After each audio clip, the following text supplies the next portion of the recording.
baptism, I went into the water a sinner and I come out washed. That's the full body immersion baptism. That's what happens. But I hadn't dealt with a particularly heinous sin upon my conscience, which I hadn't even considered to be a sin, was the fact that I had aborted or paid to have a child of mine aborted back in the year 2000. So about a week or so after that, I had a very graphic dream in which I butchered a child, a baby. It was my own son. And I felt nothing as I was carving up this child. And I describe it as a nightmare in reverse, because I felt nothing in the dream. And then when I woke up to the reality that I just butchered my own child. And my two born children were in the bedroom next door to me, and I was genuinely concerned. I thought, if I can do that, I felt concerned for the two children I had. Anyway, that started a journey of looking into the issue of abortion. I went through some post-abortion counselling. By the way, maybe worth noting actually as a panel that when I went through that post-abortion counselling, I asked the lady, am I some sort of, freak? Is this normal for someone 20 years after an event that they'd completely forgotten about to feel this upset about it? And she said, no, it's completely normal, actually. And she said she has women in their 70s and 80s approaching the ends of their lives who've had abortions 50 years ago. And it's not until they approach the end of their life and perhaps they start to think about God and think a bit more deeply about things that it finally hits them as to what they've done. After that, I got involved with 40 Days for Life, which is a prayer vigil. So the first ever vigil I went to was in Bournemouth, and we pray. We have a phone number that people can phone where there's all sorts of support and help available to them. And we hand out leaflets detailing charities that are willing and able to help them in a crisis pregnancy. So I've been doing that on and off, interrupted by the pandemic since 2019. No real issues with that, to be honest, not just in Bournemouth, but also in Southampton. Then Bournemouth introduced their buffer zone, and which was a farce, frankly. The council were determined to get a buffer zone. So one of the justifications for a buffer zone is a local need, a local desire for it, a call for it to prevent antisocial behavior. So they wrote to every single person within the proposed buffer zone area, to every address, asking for reports of antisocial behavior. Not a single person wrote back to them. Not one person wrote back. So they then did a street corner surgery. So they stood in the area and they were asking passers-by and people for any reports of antisocial behavior. Again, not one single person reported any antisocial behavior.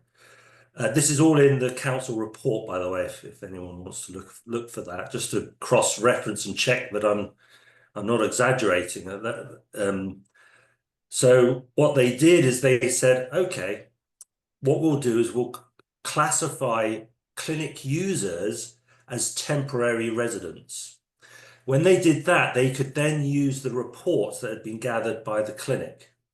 Now, what we know is when people attend the clinic, as soon as they walk through the front door and we're outside, they're given paperwork to fill in. And one of the pieces of paper they would be given is a complaint form about our presence outside. And over the years, they had gathered, I think, 600 or odd so-called complaints. But I mean, some of these forms probably just said, yeah, when I came in, somebody offered me a leaflet and I felt a bit uncomfortable with them offering me a leaflet. And but that meant that they could then use those complaints. And so that that allowed them to force through the buffer zone. One thing they often say is 75% of the local residents were in favour of the buffer zone. Well, I mean, frankly, if I was on the high street and somebody came up to me and said to me, women are being harassed and intimidated when they attend a medical appointment, we need a buffer zone to prevent that harassment and intimidation, I would, frankly, if you told me that, I would probably sign that form. So I'm not surprised that 75% of people were in favour of it, because they were being told misinformation, basically. So anyway, they got the buffer zone, and so that brings us up to what happened on the actual day. So I felt I'm a serviceman. I'm a former serviceman, and I could see this was a grotesque injustice that was occurring. And so I've lost friends defending freedom, and I felt a personal sense of, this is just not British. This is just not what we do in England. We respect people's faith. We respect people's, what they want to do. So I actually contacted the council and said, look, I want to hold a Remembrance Day service.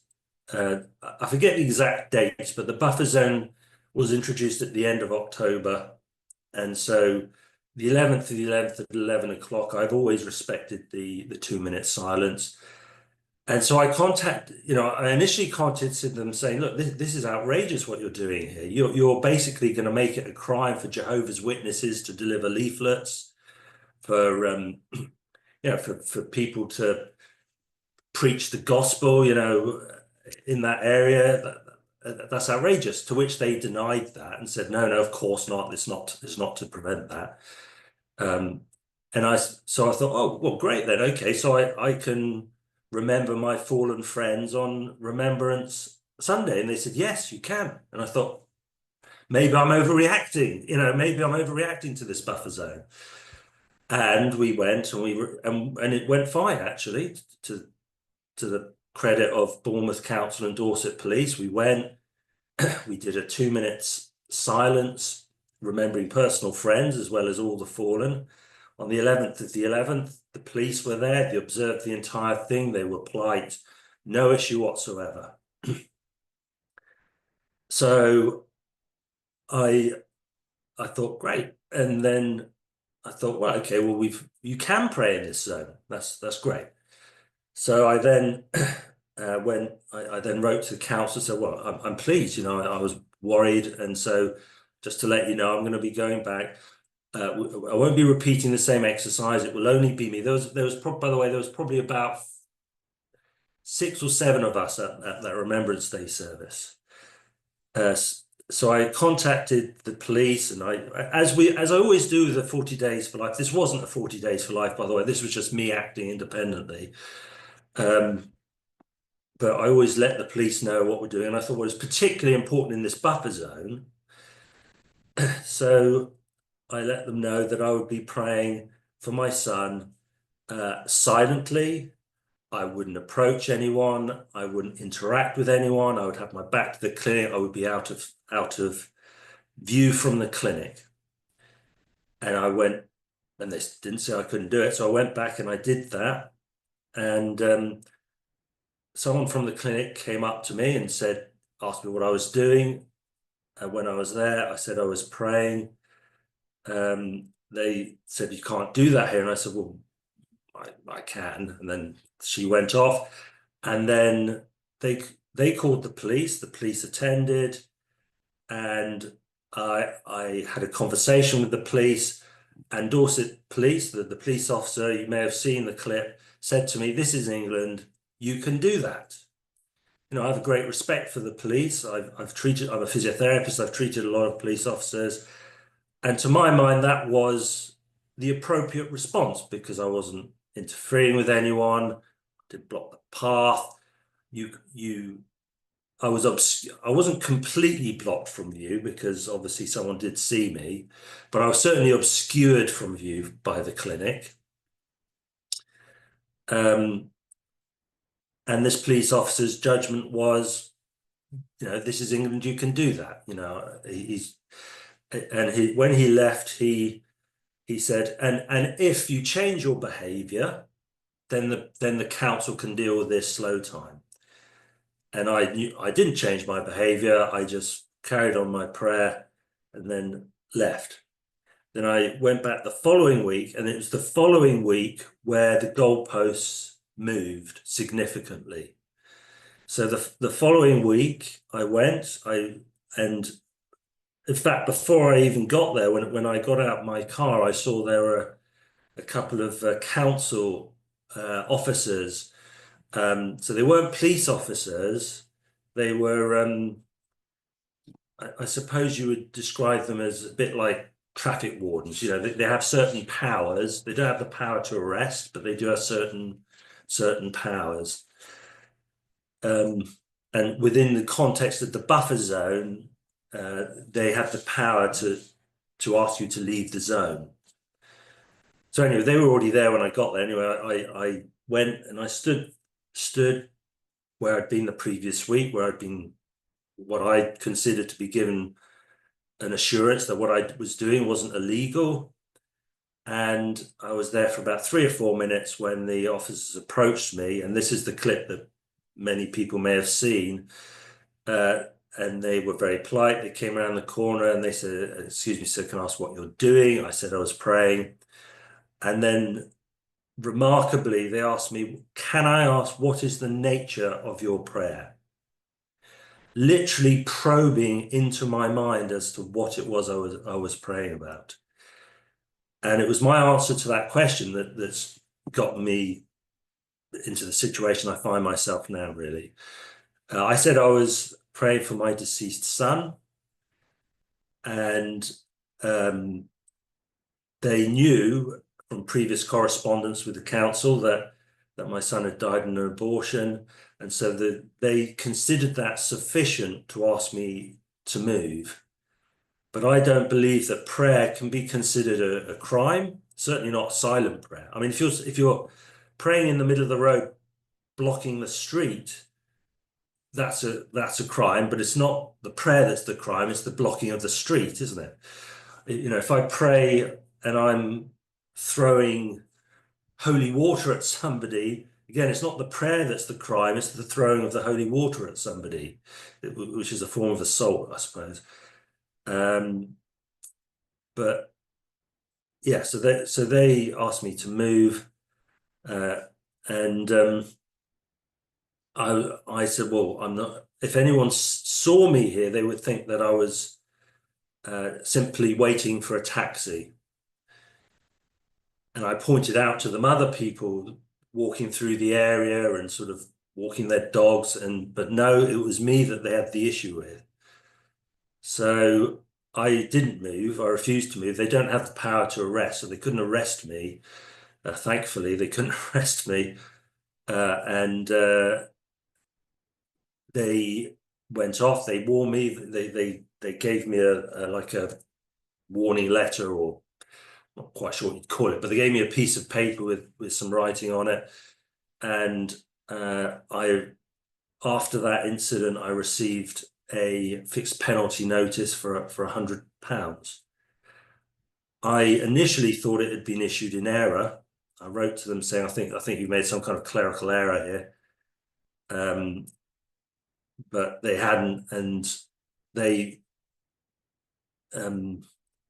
basically pursued me and took me to court. They spent, and it took 2 years, by the way, for it to get to the court, which was September last year. They spent £94,000 at least trying to convict me. They were so determined to push through the conviction because they didn't really have anything. All I did was stand there, silently. They didn't have anything, but they used the best lawyers they could get, spent £94,000 over 3 days. and somehow they managed to convince the judge that I had breached the terms of the buffer zone. So I am going to be appealing it, which is coming up in July this year. Adam, thank you. You could, of course, have just told them to mind their own business when they asked you what you were doing. So is it possible that you actually were deliberately challenging the idea of a public space protection order by telling them what you were doing and claiming that right? Well, I didn't say the abortion word once in that conversation. I was extremely careful not to mention the word abortion in that conversation. All I told them whilst I was in the zone was that I was praying for my son who's deceased. Um, so yeah, I never mentioned that. Now, in the trial, uh, what you just said sort of came up in a. I'm not sure they worded it quite like that, but it sort of came up in the trial, and the, I mean, my response is I did not breach that zone. I the analogy I gave in the trial was that if I drive at 30 miles an hour within a 30 miles an hour zone, I might be on the brink, on the edge of what's acceptable, but I didn't cross over that line. And so yes, I admit I may have been sailing close to the wind, as PC Humber said when he came the previous week, but I did not breach that zone. In no way did I breach that zone. Now, unfortunately, the judge was persuaded, I suspect, because the council invested just so much money into getting the prosecution, managed to persuade the judge that somehow I had. But I mean, even now, I'm not quite sure how she came to that conclusion. It's interesting, isn't it? Because looking at the wording of the public space protection order, it is very much the outward expression that is being prohibited. So verbal prayer seems to be prohibited. Yes. Sprinkling holy water is prohibited. But of course, there's no mention of just private prayer, prayer in your head.